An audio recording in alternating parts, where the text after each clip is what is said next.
for fuck's sake. Alright.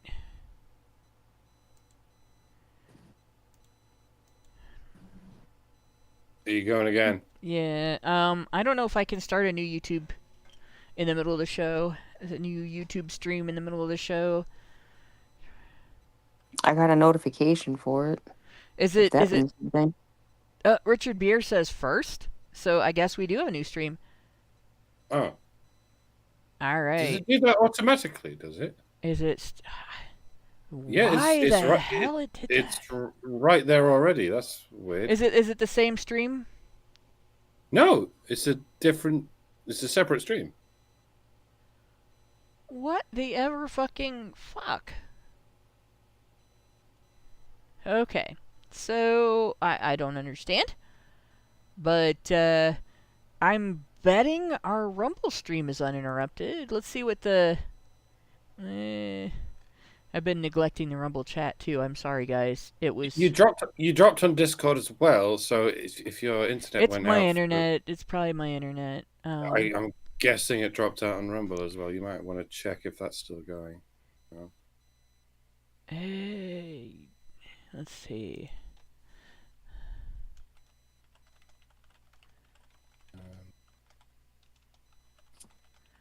There we go. Is the stream still going strong on Rumble? I think it is. Sorry. Let's see. I'm looking. It's there are 9 people. No, it is. It's still the same strong. stream on Rumble. Yeah. Well, what happens on Rumble, in my experience, is if it's interrupted, it doesn't end the stream. It just, except that one time, it just stops for a minute, and then continues to stream again. Yep. Rumble is better than YouTube, folks. Bad Sad what says... lesson do we learn from this? Go to fucking Rumble. It's better than YouTube in every conceivable way. Yeah, I have to agree, because, like, if YouTube petered out on us for some reason... Yeah, it's... yeah, I can see where it's saying, oh, SpaghettiOs on the... Let me go back to the streams. Yeah, there is a stream. It is live now. What the fuck? And Albert Nader Retro gave us $2 and said, going. I broke the internet. No! I think, though, that we may have hit the end of the lifespan of our equipment. I think we've had the same equipment here for quite a while, and for our internet service provider, we may have to contact them and see if we can get new equipment, because I'm thinking what we have might actually be more than 5 years old, which is pretty old for electronic stuff, especially this kind of stuff. So I don't know. That might be the issue. We had problems yesterday too with our internet service. So I know it's not the computer because I restarted that this morning. But so back to the Irish Catholic disenfranchisement. This is again lack of separation of power between the church and state. When we talk about separation of church and state, we are talking about separation of power. The church isn't barred from being touched by the state, and the state isn't barred from being touched by the church. If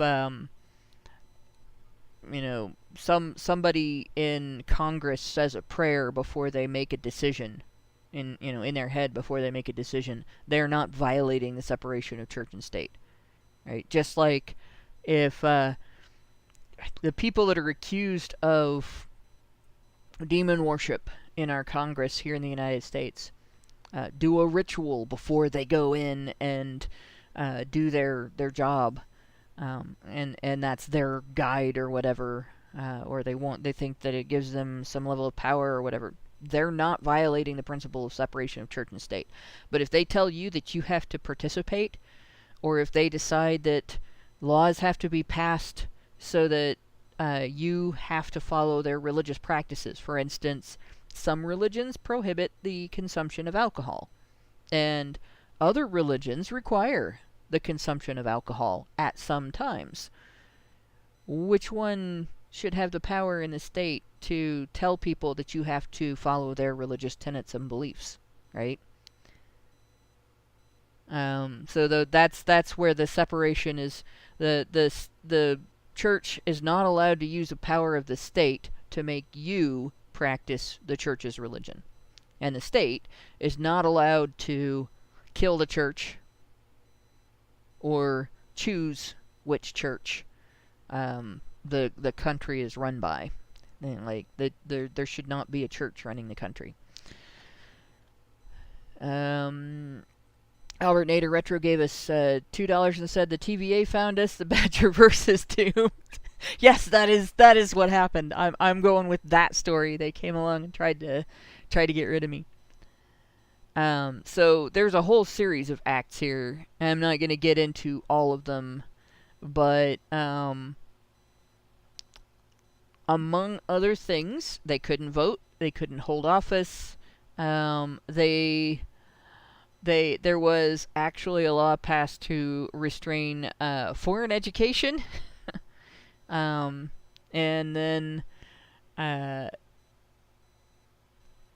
after the onset of the French Revolution, the government pressured the Irish Parliament to pass legislation extending the right to vote to Catholics.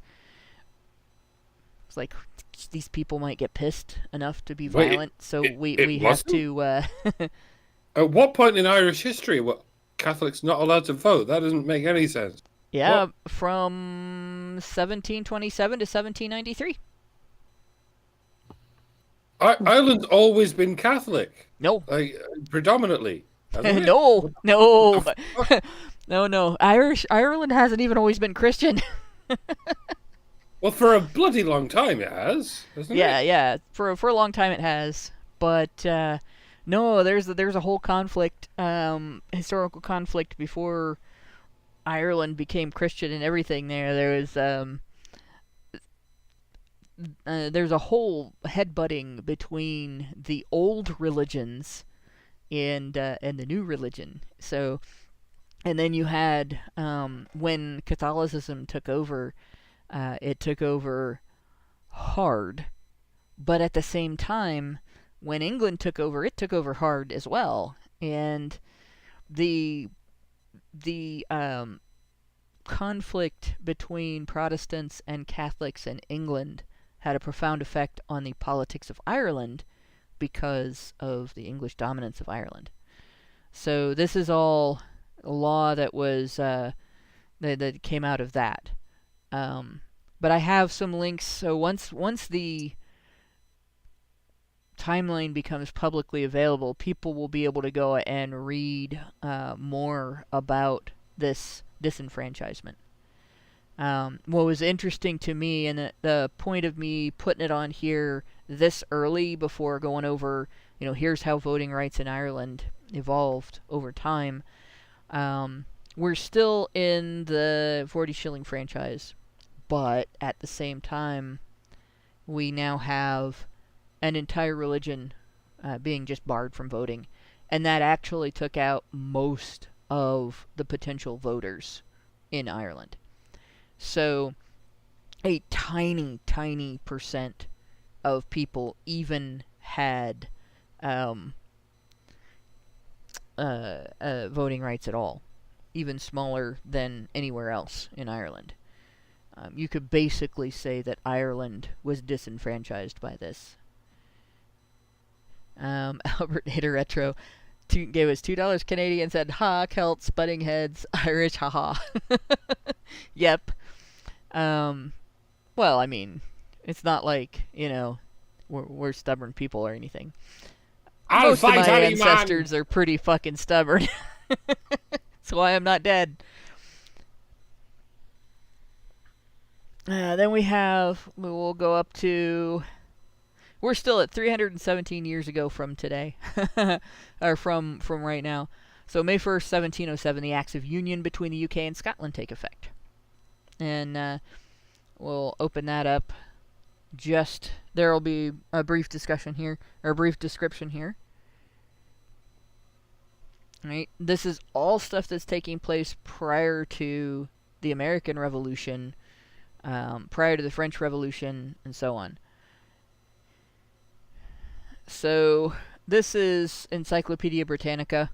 I rely on this a couple of times. It's not my favorite thing to rely on, but it has the most rounded, briefly described information, and I think that's what I chose it for here, because the English parliamentary website has statements on this as well. But this is when England and Scotland basically came under the same monarch, and therefore came under the same rule. This was after the Glorious Revolution. And there were efforts at unifying the country, the two countries before this, that didn't go well. I mean, they went reasonably well until quite recently. Yeah, and they're still going. The SNP is a party that exists entirely for the sake of Scottish independence, right? And even though everyone's voted for them, everyone in Scotland has voted for them ever since, they still haven't succeeded in separating Scotland from the UK. And I think it's because deep down they know that they'd be fucked if they did.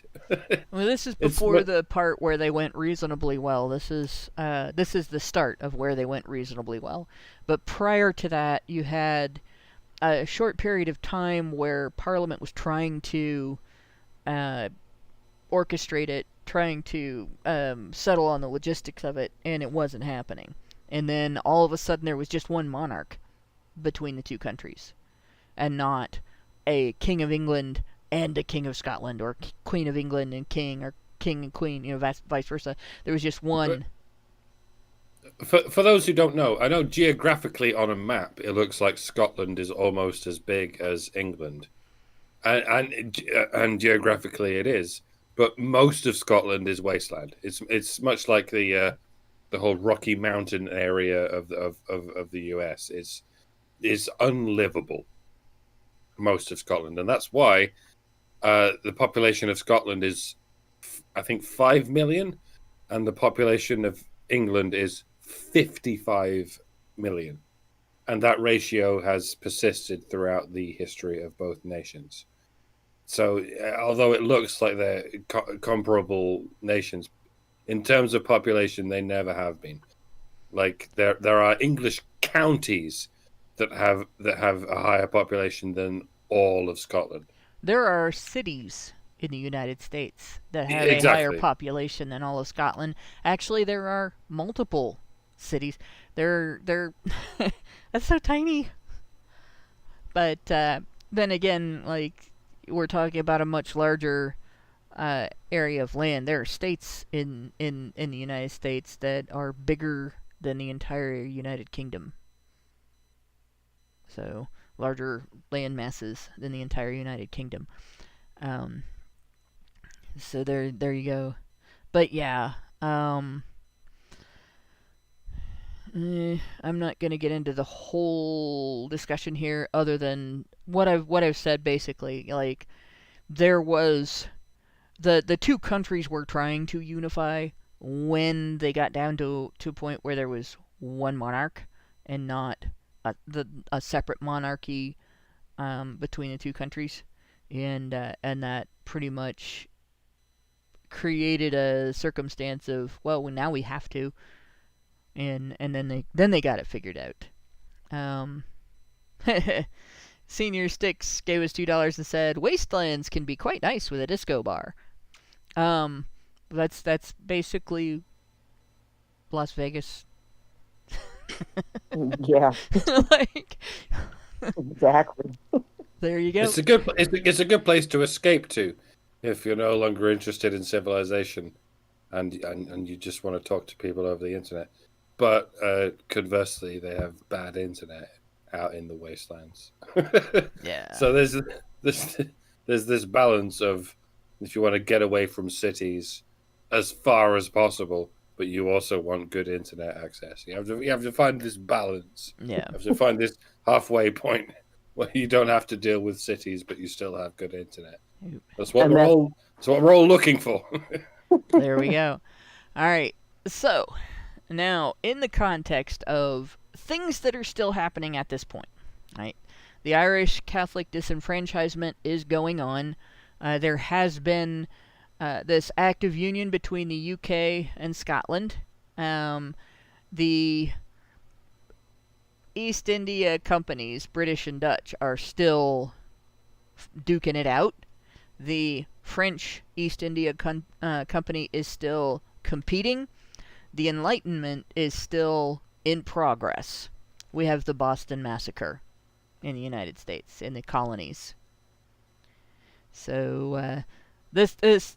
Oh, and I guess my... dang it. All my input on that was... I must have accidentally deleted it. So, let's see if I can... Oh, it's because I have an extra thing here that doesn't belong here. I'm thinking this is in the wrong spot, because that's not right. The right time period. We have the 7 Years' War, so I'll have to get rid of that. I think I can... I'll edit that tonight. I'm like, wait a minute. Yeah, because that's 1735. That's not the right spot. Okay, so we have the 7 Years' War. Takes place. Opening that up. So we have the North American conflict, and then there's also the conflict in Europe. And during this conflict, you had I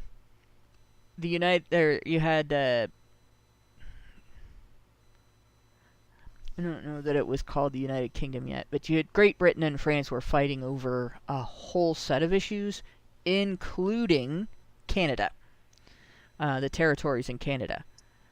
So this began in 1754, ended with the Treaty of Paris in 1763. And one of the things that came out of this treaty was that France was like, all right, we're going to be hands off the Canadian territories. They're yours. We're not laying any more claim to those. Formally ceded New France to the British. Oops. I don't want to select that. I want to scroll up and see if I can make it visible. I can't really. 7 Years' War was a crucial turning point in Canadian history with the Treaty of Paris in 1763. France formally ceded New France to the British and largely withdrew from the continent. The 7 Years' War therefore laid the bicultural foundations of modern Canada. And of course, gave Britain great territorial gains in the process. But Britain wanted the colonies to essentially pay for the war.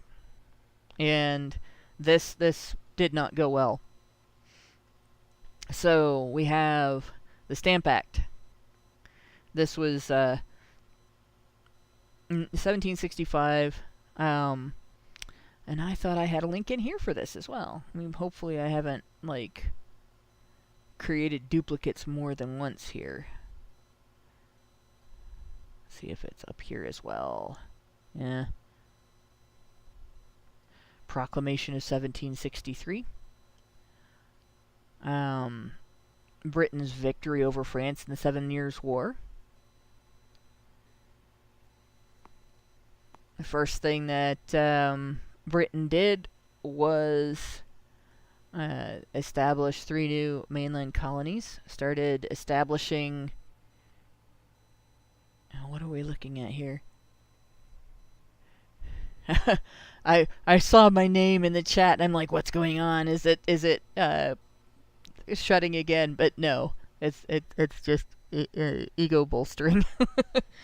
Thank you, MIHK. But yeah.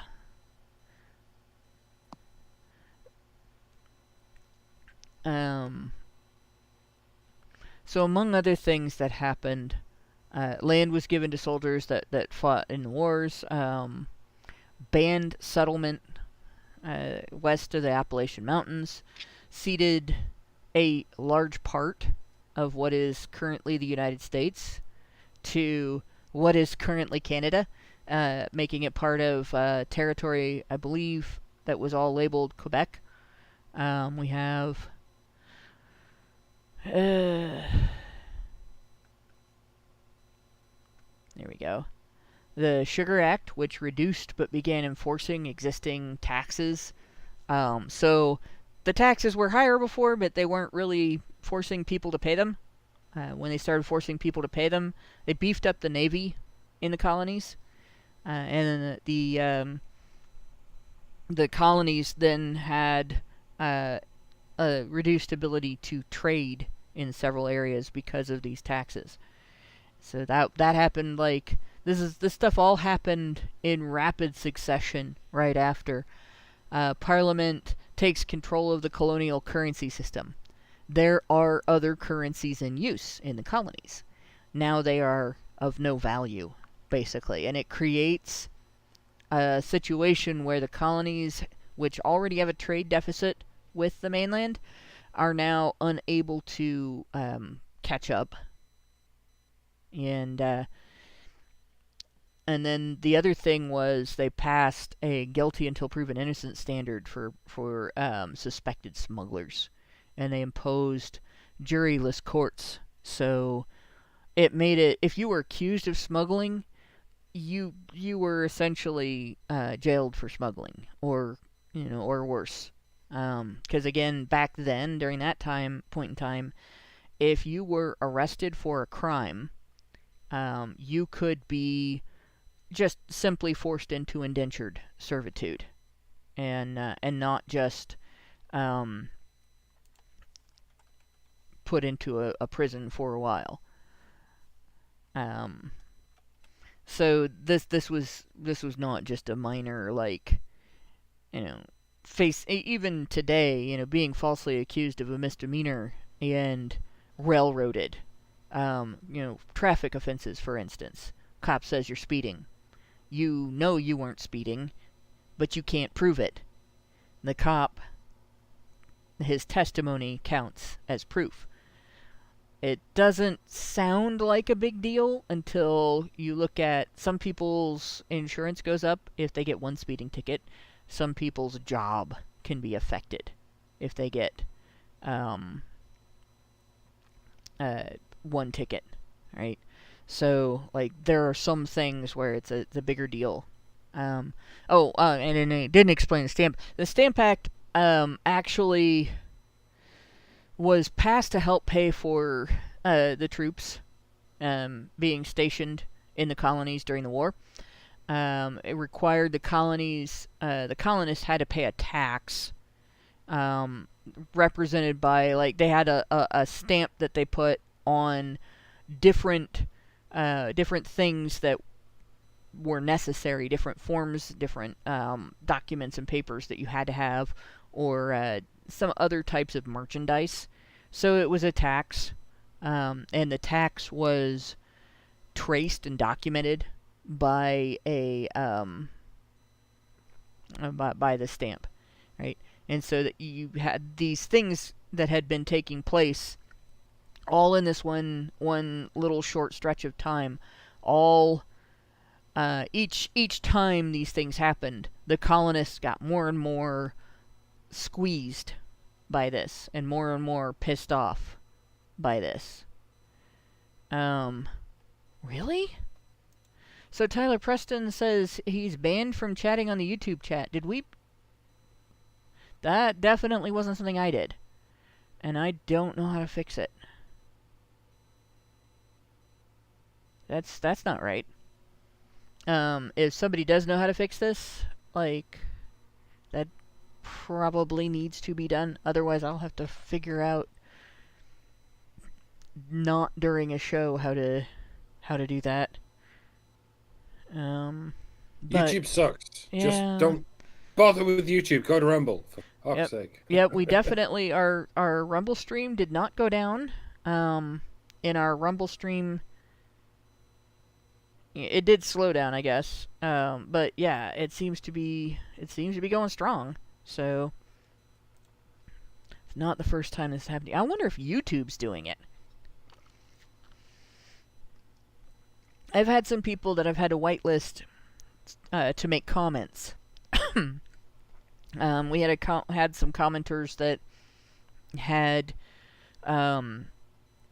they would link to our content in their newsletter, and their newsletter had men's issue stuff and other stuff, and they would post a link to the newsletter in the chat so we could see that, or in the comment section so we could see, the newsletter, what all was in it and everything, and then, of course, we're in there as well. And YouTube decided that those were spam links for some reason, and I had to whitelist the individual so that we actually could still have access to that. And, YouTube has always suppressed men's issues content.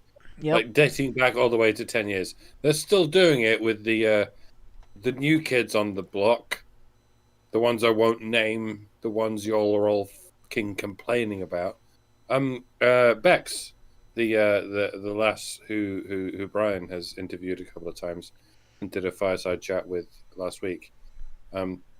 She recently dropped an update on this situation, where apparently the DHS has been redirecting people away from that content as well. Oh, redirecting! Oh, that's terrible.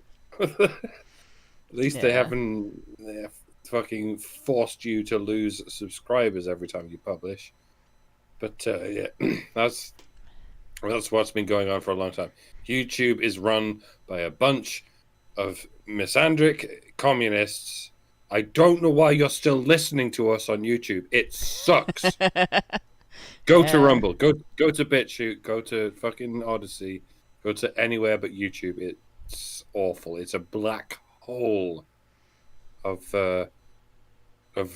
nonsense that will not allow you to speak out against feminism or any other kind of Marxism. It's awful. Why are you here? I see a bunch of you still here. I thank you for giving us traffic, but why aren't you on Rumble or BitChute or Odyssey or something? Go now! Do it now!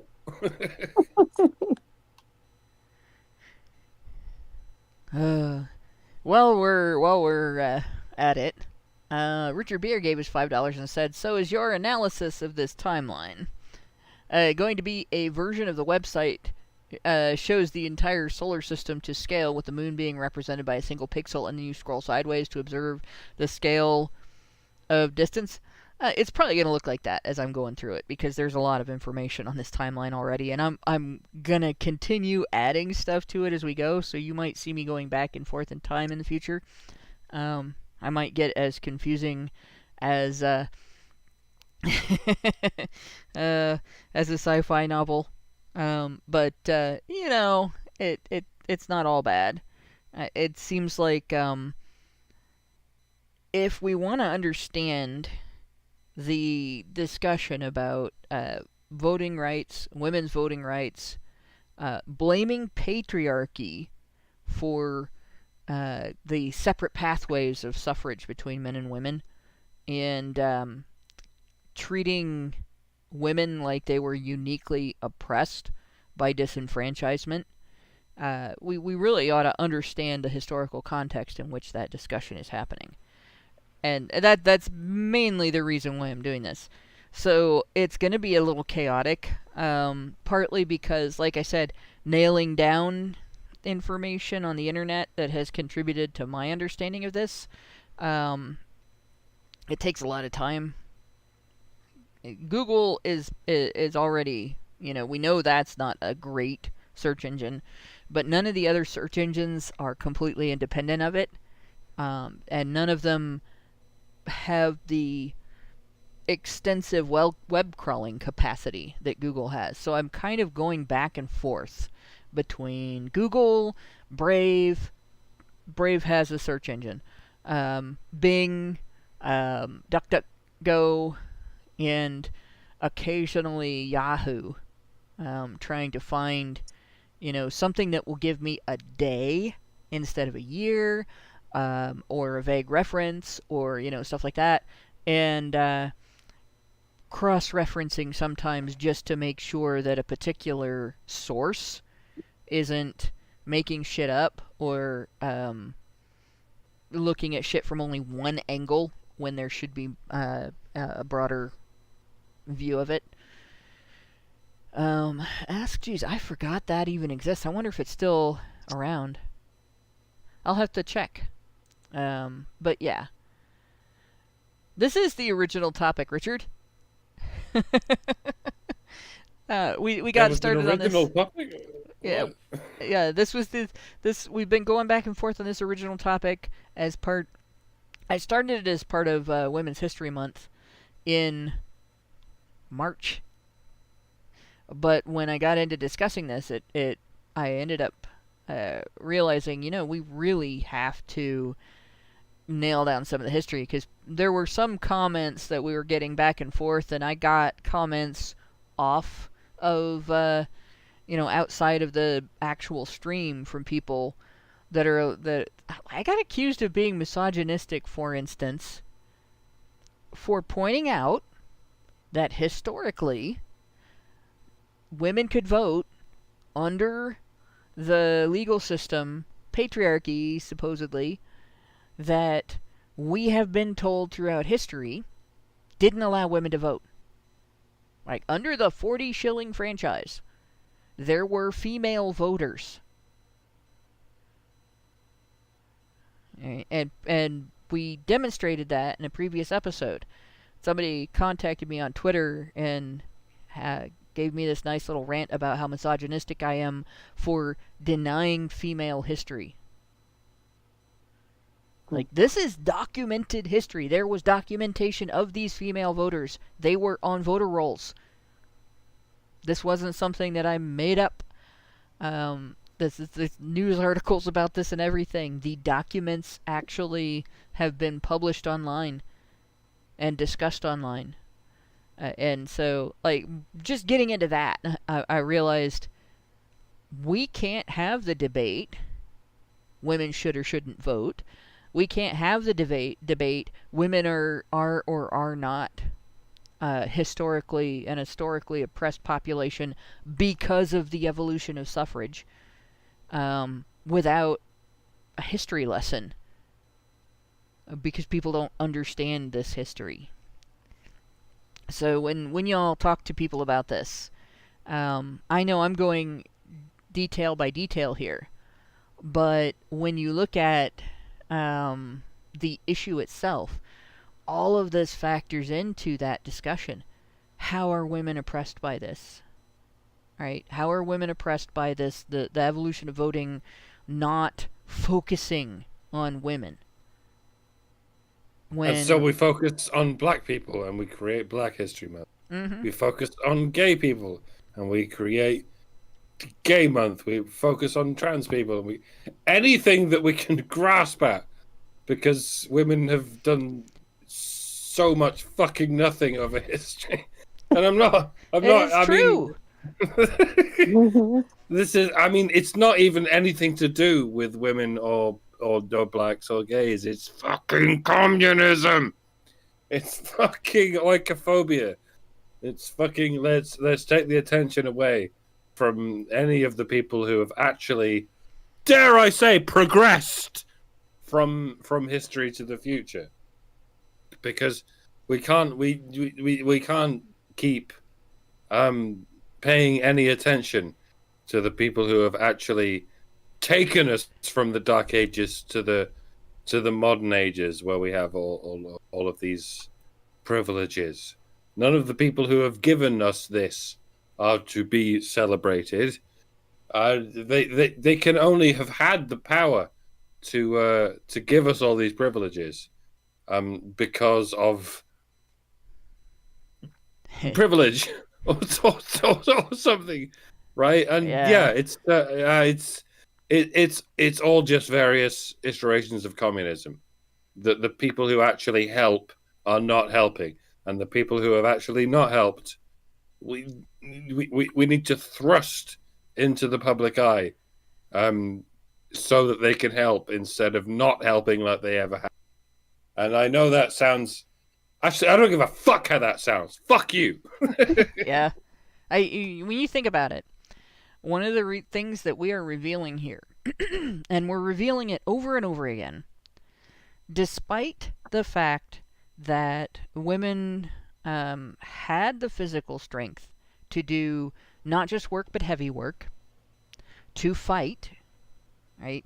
To be side by side with men in the history of making changes to the relationship between the general population and its governing bodies that are made up of people in positions of economic privilege and people who had, like, I doubt that the evolution of government, came out of nowhere, right? These are people that had the strength and determination to gain a position of leadership at some point, right? Whether it's an ancestor or whether it was continually having to be reestablished. That system existed because some people were capable of gaining the level of following that would allow them to dominate a larger swatch of population, or gaining the trust of the larger swatch of population for a period of time. And then you end up having, the whole system lasting pretty much forever at this point. But all of that, the actual legwork, the backbreaking labor, the risk-taking, the fighting that took place to hash it out and settle, this is the way we're going to do things at this point in history, and so on, that was almost entirely, almost exclusively done by men. You would find a woman here or there that did something like acting as a spy, or if I remember right, there was one that I read about that was essentially a sniper, but not the up close personal bayonet getting shoved in your gut fighting. That was all men, right? When it was swords and horses and blood and shit on the battlefield, that was all men. For centuries, that was all men. And all of the evolution of voting rights that was associated with that was all men. But women still got to exercise the franchise if they just met two of the three standards that applied to men. Men had the three. They had some sort of gainful employment or labor, basically, in the community that contributed to the community in a way that made them an upstanding citizen. They had some form of tax paying, of financial, economic contribution to the government, even back when it was the proto-tax that was actually agreed to by the taxpayers, and not theft. And they had participation in military service at the cost of their lives, or at least at the risk to their lives. Women just had the taxation and needing to be gainfully laborious. They didn't have to. They didn't have to fight. They didn't have to be available for military service. They were not. That was not expected of them. And so, for there to be so much fewer females in the franchise, exercising the franchise, that indicates that women didn't see it as equally important to them. during that time period. And we're seeing that not just in England, but in England, Ireland, Scotland, Canada, and the United States. And we haven't really talked a lot about Australia yet. Australia is different because Australia became a country much later. So, there we go. Yeah, to a degree, Albert Nader Retro, Badger Livestreams, at Badger Livestreams, men controlled the fiscal realm, women controlled the social and sexual realm.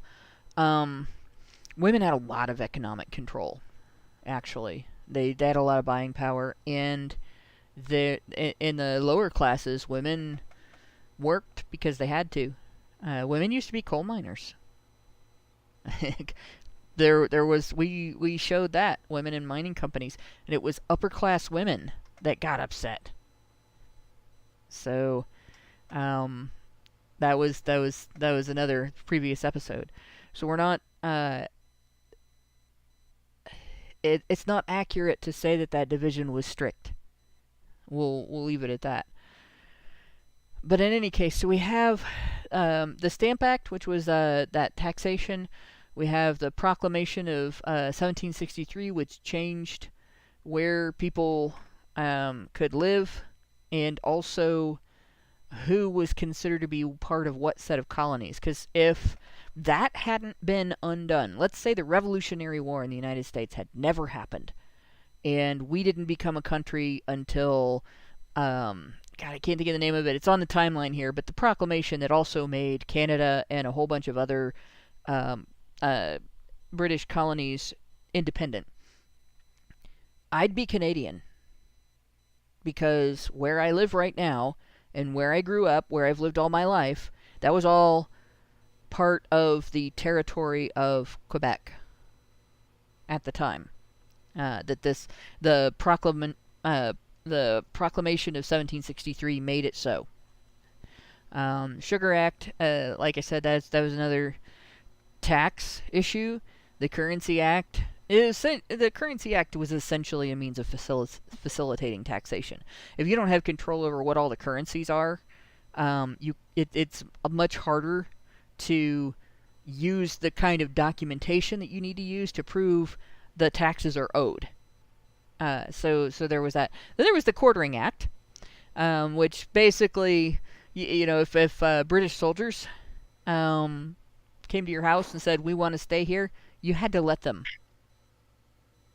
It didn't matter if you had space or not. Or if Brie Larson comes to your house, you have to. No! You said quartering, so I thought I had to. There we go. But yeah, so that all of these things came rapid fire at the American colonists. They were pissed as fuck. You had Townsend. I almost forgot the Townsend Act.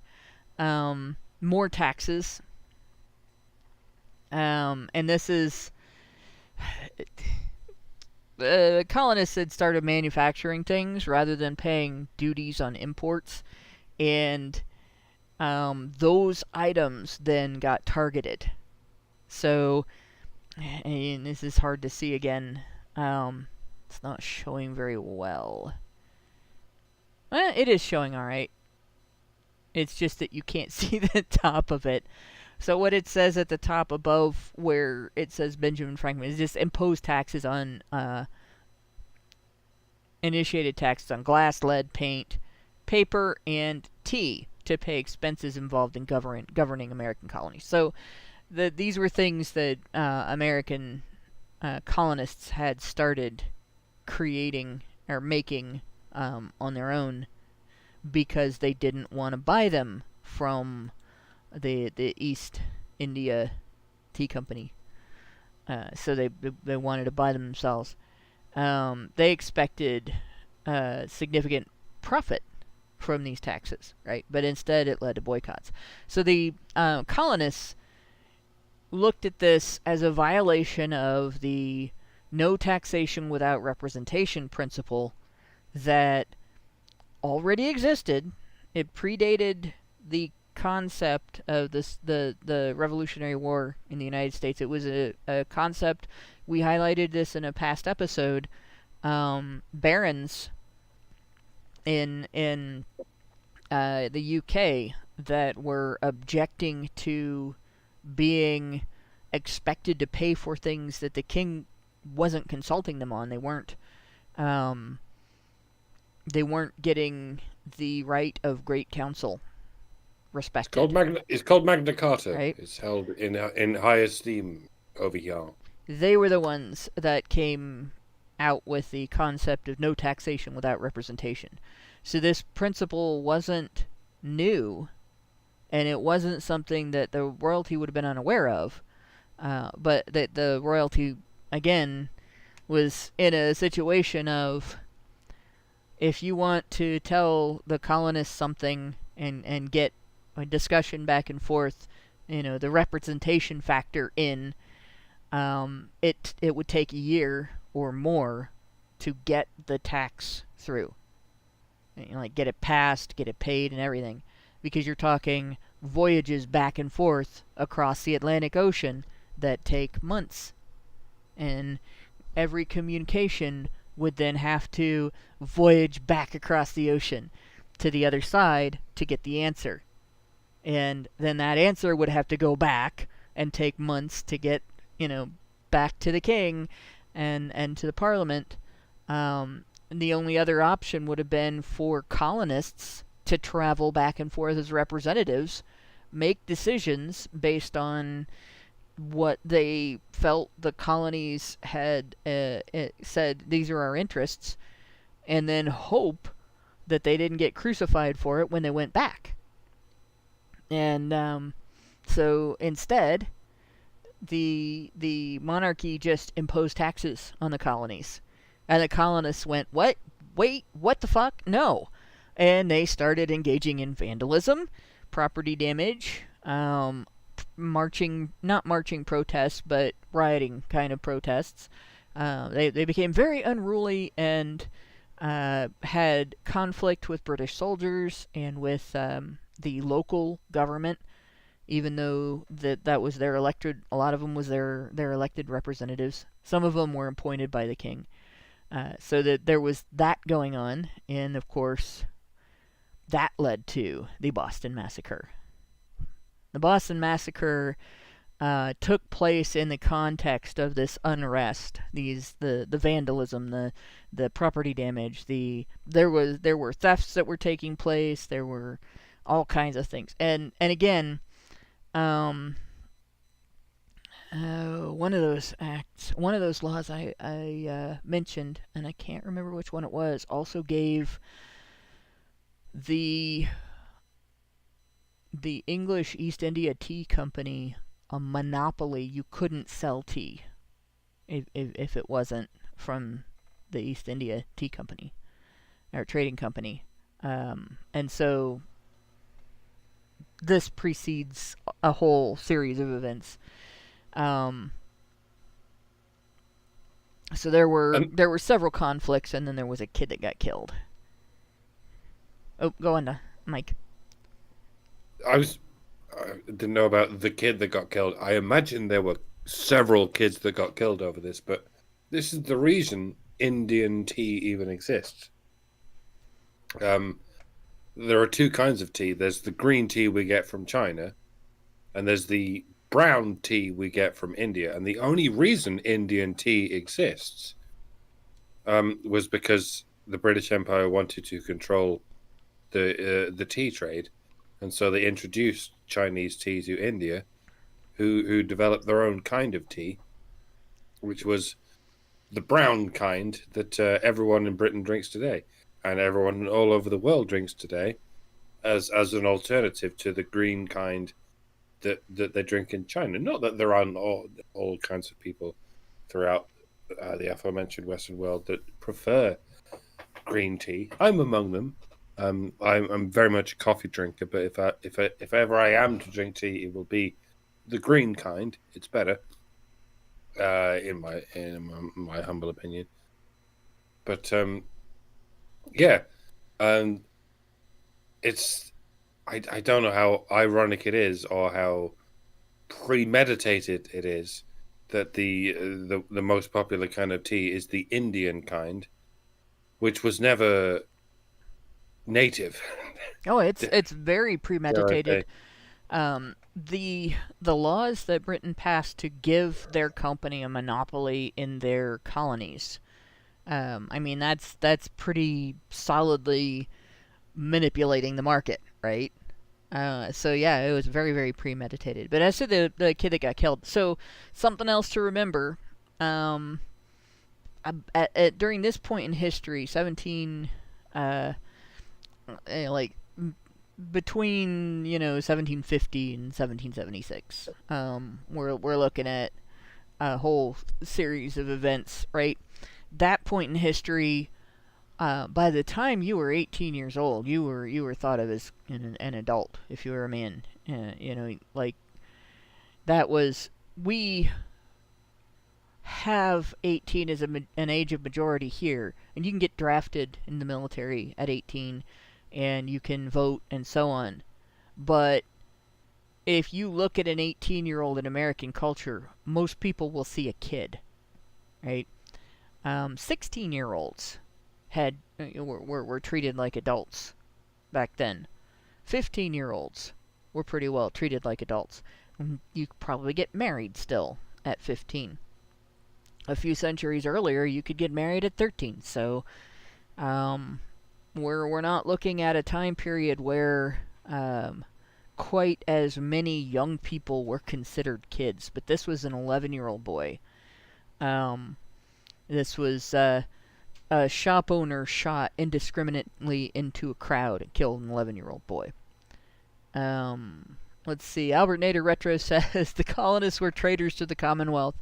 And that was a $2 super chat. And another $2 super chat says, by the way, the South were traitors in your Civil War. IMO. And Richard. Oh, I read that one already. And it can be argued both ways in our Civil War. Our Federation of States, right, our the way our system of government is, states' rights are heavily emphasized. As they say, history is written by the winners, so Right. it stands to reason the losers will be portrayed as traitors. Right? One of the problems that has existed in the United States is that we are taught that the Civil War was fought over slavery. It wasn't. Slavery was an issue in the Civil War. But what the Civil War was actually fought over was federalism versus states' rights. And the Union was on the side of federalism. Bigger government. I think slavery would have died in the United States no matter what. Because as we had advancements in technology, it pretty much made it not economically viable to keep and feed large groups of people on your land to do tasks that you didn't need large groups of people to do. And more that the changes to technology were kind of making slavery obsolete. But it should have happened a long time prior to that. But it couldn't have happened because industry was growing and they had no way to exact that level of industry without human slaves. It was only when machines were able to do the jobs that could previously only be done by slaves that this revolution happened, and it's I don't know if it's beginning to happen or ending to happen in the technological revolution. Yeah. Now that, I mean, it's not as if people who work for actual wages are slaves. It's certainly not comparable, except in a very twisted comparison. But a lot of people are complaining that a lot of jobs have stopped existing because they can be taken over by robots, and you have to. It's comparable machines. and you have to wonder if to what degree this is for the best, because we don't have to. I don't want to use the term wage slave because it's kind of an oxymoron. Yeah. But yeah, you have to wonder how comparable the technological revolution is to the industrial revolution. The industrial revolution brought an end to slavery as we knew it at the time, and you could say the technological revolution is bringing an end to slavery as we know it at the time, which isn't slavery at all. It's the oxymoron that is wage slavery. Yeah. And now we're getting AI, which might bring an end to the very need for the existence of artists, which makes the likes of me quite nervous. But at the same time, much like we the Industrial Revolution made us embrace machines to do the jobs that humans don't have to do. We can keep doing that. I mean, I don't know when it's going to change. At what point that our embracing of the machines is not going to be helpful to humans, so that we don't have to do those laborious jobs that we once had to do. But yeah, I mean,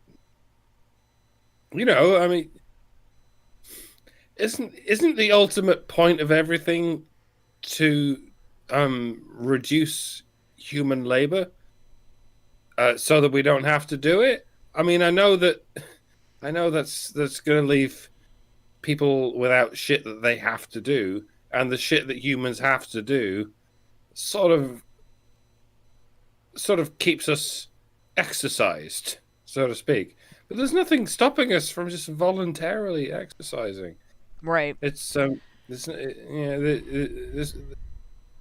problem is that people don't have the will to exercise. The spirit is willing, but the flesh is weak. But the flesh was never weak. The flesh has always been the same. We're the same organisms we were 200,000 years ago. Like, the spirit is willing, but the flesh is out of shape, is what usually happens. Like with my case, I was exercising until COVID hit and things changed, and then I ended up in a situation where I didn't have time to focus on my health for 4 years. And now that I'm doing it, it's hard. It's not easy. It kind of sucks.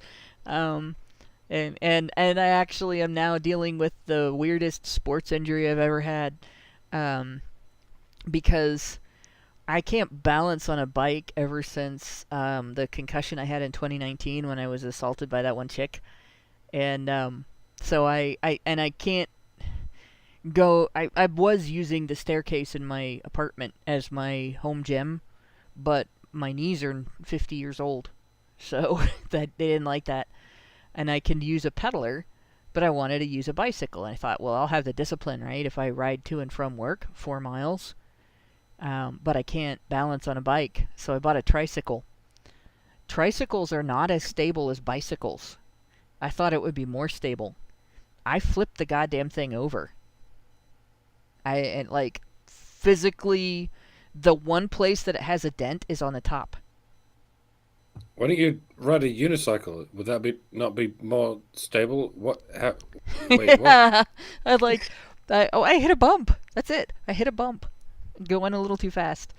So, yeah. No broken bones or shit, but it does make it a challenge. Like, things like that are what get in the way of a human being. So, it's a complicated situation for us. But the point in regard to the advancements in the Civil War and so on, I will say this. It's men that made the advancements that made slavery obsolete. And it's men that decided that this was something worth fighting over and worth settling. And when they settled it, it was settled under law. there were a whole series of growing pains that happened afterwards. But it was men who suffered and bled and died to determine that with regard to some issues, like human rights issues, the federal government has to be able to defend the human rights issue against states' rights. And while the war was fought over federalism versus states' rights, we did have the one caveat that people have to acquiesce to if they're wanting to be accurate about American history, is that the reason the issue of states' rights came up was because the South was afraid that Lincoln would end slavery. So, When everyone has access to robots, then yeah. all our lives will be easier, and all our lives will be more luxurious. And surely that's the whole point of what is often wrongly called progress, but in this case can rightly be called progress. The whole point of agricultural advancement, industrial advancement, technological advancement is so that we can give these jobs to the machines we invented, or indeed the machines that intelligent people invented, Mm-hmm. so that we don't have to break our backs all day, every day, and we can get the food and the irrigation we need without bloody killing ourselves all the time. And that would be the case. It would have always been the case if it wasn't for these organized crime syndicates. Well, it's not for those meddling kids. Yeah, there we go. So, God, it's 9:30 almost. Jeez. Here I was thinking, I wasn't gonna have enough information to. Never mind. I know better than I should know better than about that. the article. Yeah. This is not an article. article. This timeline, I'll set it up so that whoever has a link can see it, and I'll send you guys a link. There's a lot on this timeline, and it's gonna continue to grow because I'm not done with it by any stretch of the imagination. The best shows are where we don't even address the article. We just talk shop amongst ourselves. I think that's what people want. Yeah. Well, my main point in going over this, this is men's history. Like, it's not that women were not involved, but women were involved because women were along for the ride. Every aspect of this was led by men. Every aspect of this was hashed out by men.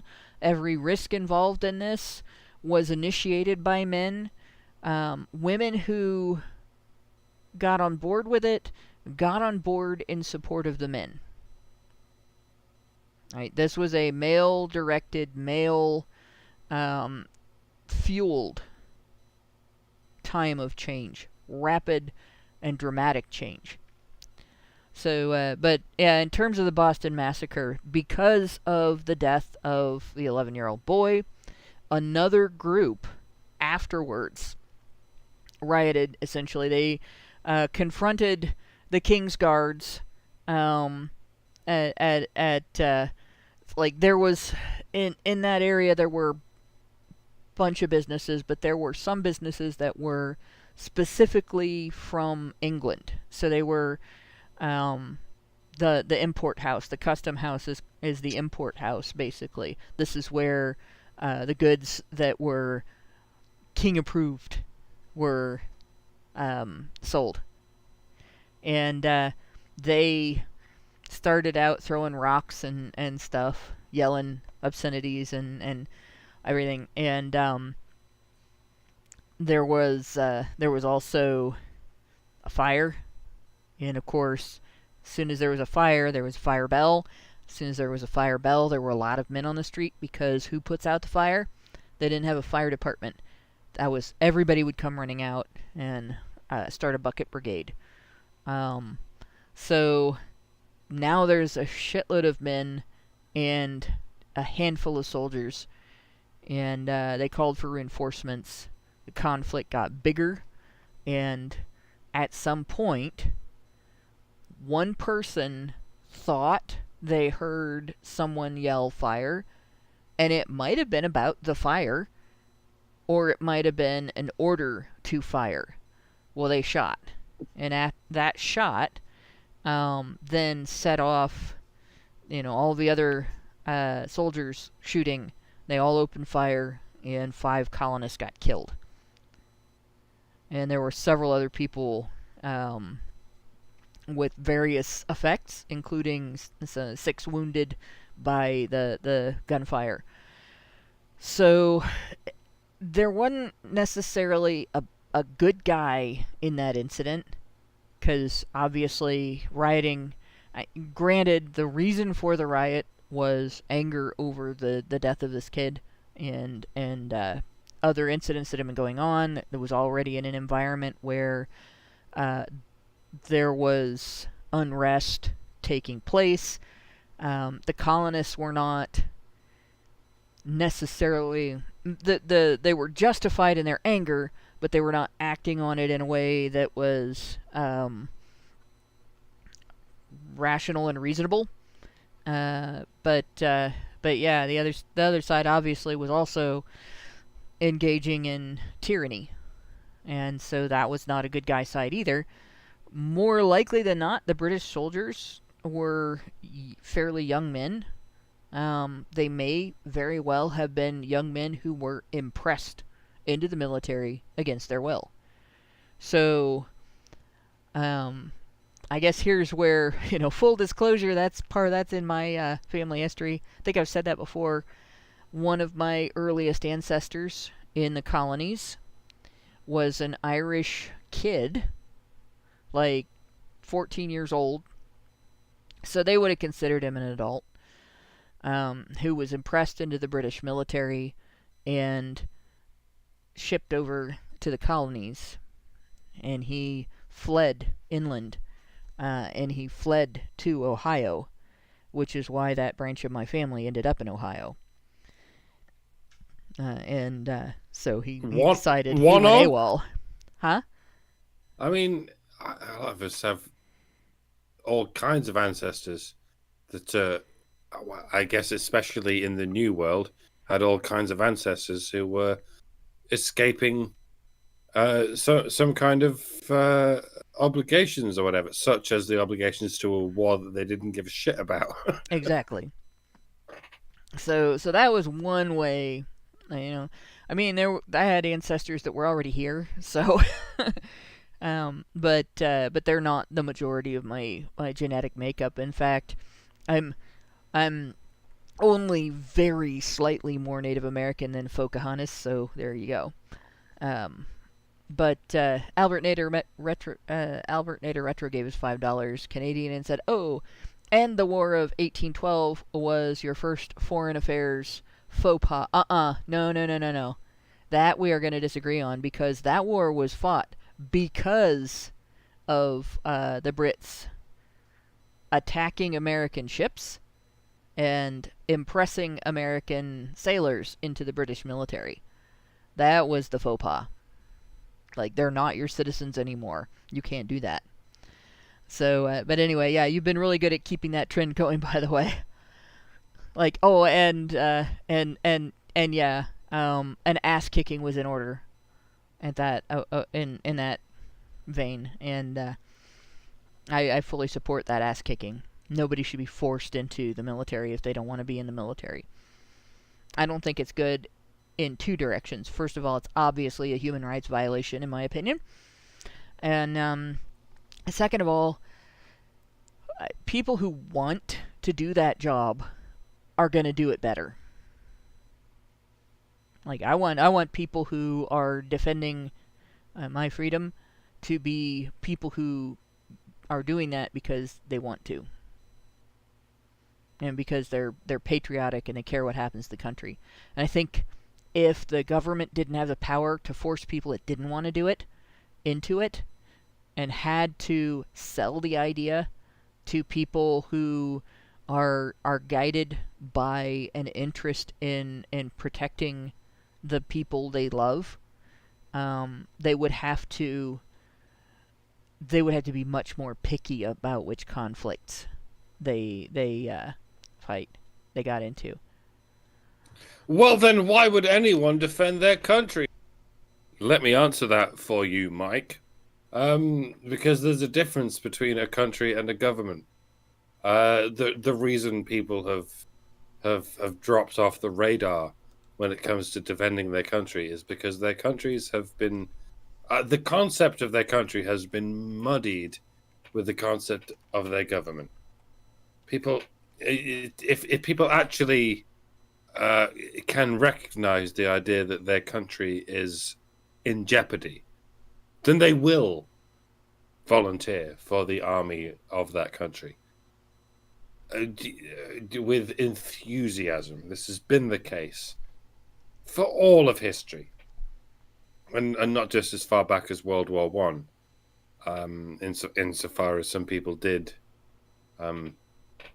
volunteer for that war, even though they had no idea what was going on. It goes thousands of years back. This has always been the case. When there was a distinct delineation between the land in which you live and the leaders in charge of it, people will fight for the land on which they live, but they will not fight for the corrupt assholes in charge of it. And that's the difference. When people can actually tell that the farmstead on which they live, the log cabin on which they live, is jeopardized by foreign interference, they absolutely will, and by they I mean men, absolutely will volunteer to fight to save that thing. But you must be able to see the difference between that and your leaders saying we need to fight for fucking Ukraine or fucking Israel or some shit like that. You must know the difference between foreign proxy wars and wars for your own territory. That was the case with wars for the vast majority of human history. Men would only fight wars for their own territory because that's what's important to them. Like, the UK and the US have not fought wars for their own territory since the end of the Second World War. Yep. And yet there's been a bunch of wars ever since then that they've been compelled to fight for nevertheless. And is it any surprise that through all these wars they've started to go, wait, what the fuck is the point in this? I don't give a shit about the Middle East. I don't give a shit about Eastern Europe. I don't give a shit about any of this. If you're not in my territory, if you're not at my borders, if you're not anywhere near my front door, then why should I give a shit? And that's the right answer. Yeah. So there you go. In the meantime, Albernator Retro gave us $2 twice and said, you lost 1812. And then he said, I gotta go, but you lost 1812. And I will point out this. When, Albert, was the last time the UK impressed any American soldiers into the British military, or any American sailors into the British military? Because that was the goal. And yeah, a lot of blood was shed. And it still had to be done. And one of these days, I'll have to go back over the Halloween mugging and explain why, even if you think you're gonna lose a fight, there are times when it's worth it. So, but there's also debate over whether anyone won that war. So, and both sides may have suffered, but that still includes Britain suffering. And it did change the way that, like, they never did that again. They abandoned the policy, and they never reinstituted it, even though they continued to engage in war throughout history. So I'm going to pause here with the Boston Massacre.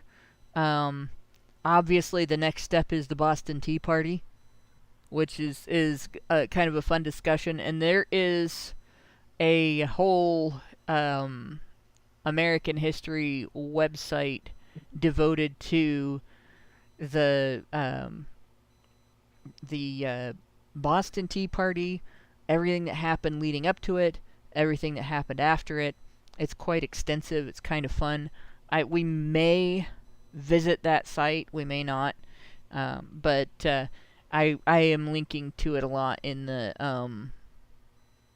timeline. So it's sort of, you kind of see now that the thing that is sort of considered the trigger for the Revolutionary War was actually that was actually pulled by a series of events that happened prior, and all of it was men defending the economic and human rights interests of the people in the colonies. But with that, it is 9:41, and we've been going for a couple of hours, so almost 2 hours. I'm going to go ahead and call it the end of the show. Thanks, everybody, for listening. Thanks to my two co-hosts for sticking out. This has been kind of again, history can be kind of a dry sausage, but it's an important discussion to have, and there's been a lot of important contributions to the discussion tonight. Hopefully, we filled it in with bits of random black pudding and oats. Yeah, well, I a lot of the stuff that seems kind of random isn't. Like, all of that is kind of I would say, context for the decision-making process that men engage in terms of the risk-taking and the labor involved in the advancements that led to where we are now, where we have universal voting rights, and it's such a common thing and such a taken for granted thing that there are people who don't even exercise them that could. So there you go. But with that, I'm going to double check my... Let's see, we don't have any more super chows. We don't have any rumble rants. And then that was the last of the super chats. So good night, all. Word. Men's right activists are next machines, Thursday. dude. Okay? They are literal machines. They are talking point machines. They are impossible to fucking deal with, especially if you have like a couple dudes who have good memory on top of that too. Holy shit, you're fucked.